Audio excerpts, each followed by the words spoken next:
Welcome to the first episode in a Legendarium series about the life and reign of King Edward Longshanks. In Part 1, Heir to a Troubled Kingdom, we will talk about the early years of Edward Longshanks' life and how they would be affected by the troubles of his father's reign. In 1217, King John did England a favor and died. He left his 9-year-old son Henry Plantagenet as king and the revered William Marshal as his regent. Sadly, William Marshal died a couple of years later, and overbearing ministers, defiant barons, and wars on the Welsh border marred the remaining years of Henry's minority. His father had also lost the Plantagenet Empire in France to the French. That empire dated back to Duke William of Normandy, who conquered England in 1066, making it an appendage of a larger European empire.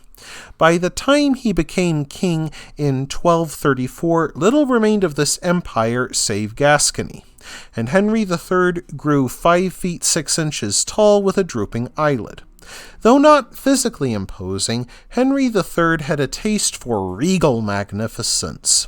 Each year he spent 1/10 his revenue on building, transforming the centers of court life with paintings and new architecture. Walls and windows now burst with historical scenes, and painters made images of the 4 evangelists and military saints to stand guard over the king's bed in Westminster.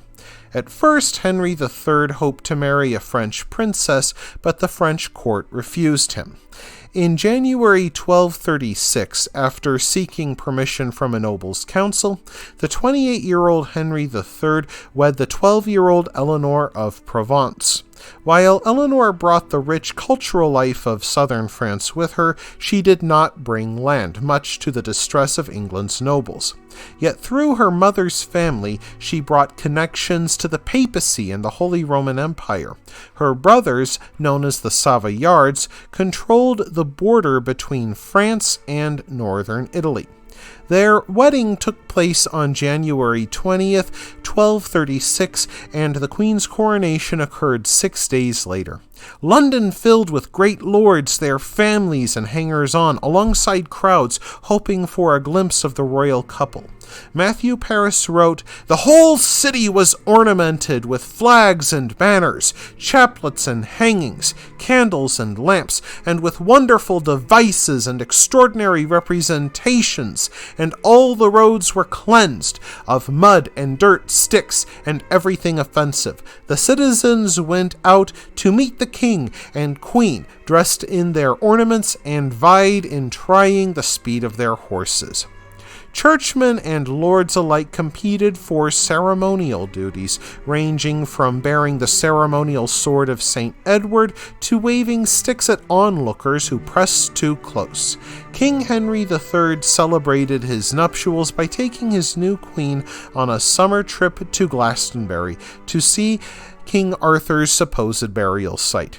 In January 1238, the rising star of Henry's court, Simon de Montfort, married Henry's 23-year-old sister Eleanor of Leicester, the widow of William Marshal's son and one of the richest brides in England. Meanwhile, a gaggle of Savoyard Frenchmen gathered around England's new queen, whom Henry III favored with important jobs and landed titles.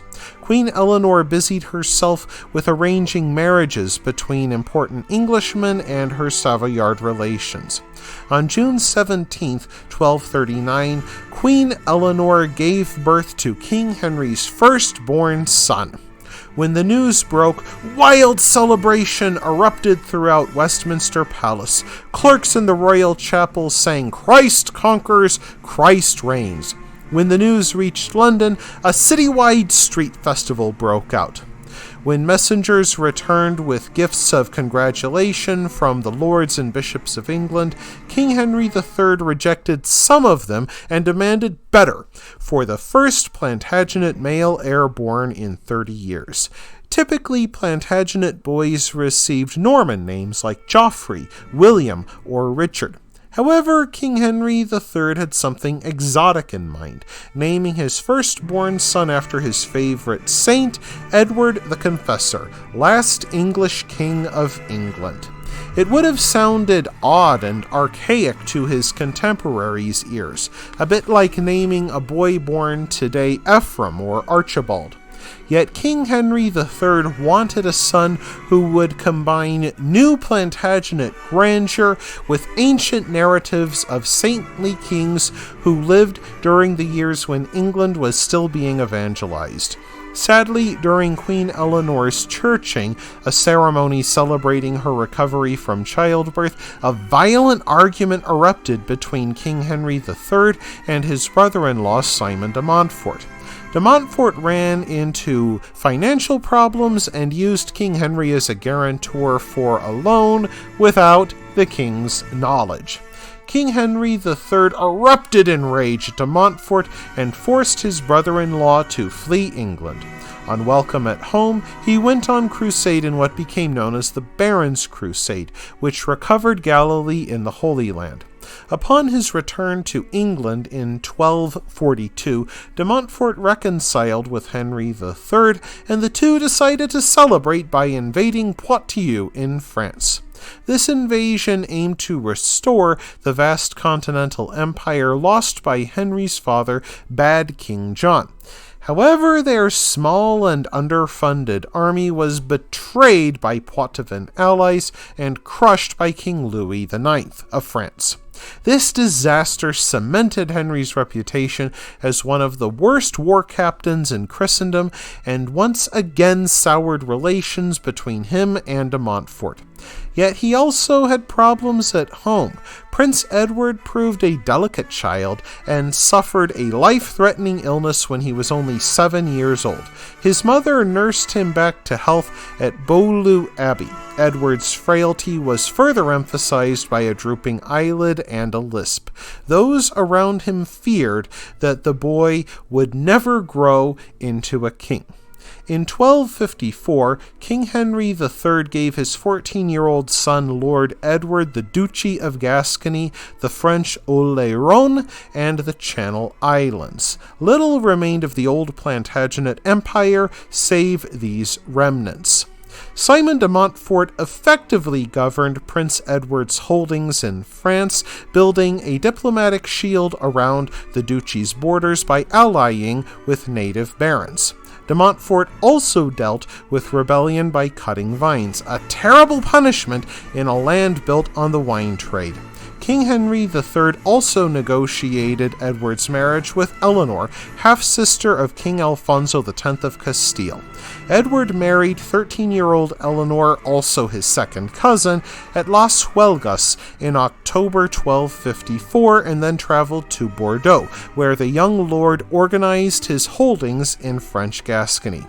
By then, Edward had his own household, officials, seal, and chancery or treasury centered at Bristol Castle. By then, Edward grew to become a young man of 6 feet 2 inches tall, a towering height at the time, with notably long arms and legs. The latter earned him the nickname Long Legs or Longshanks. That wraps things up for this episode of The Legendarium. I hope you enjoyed it.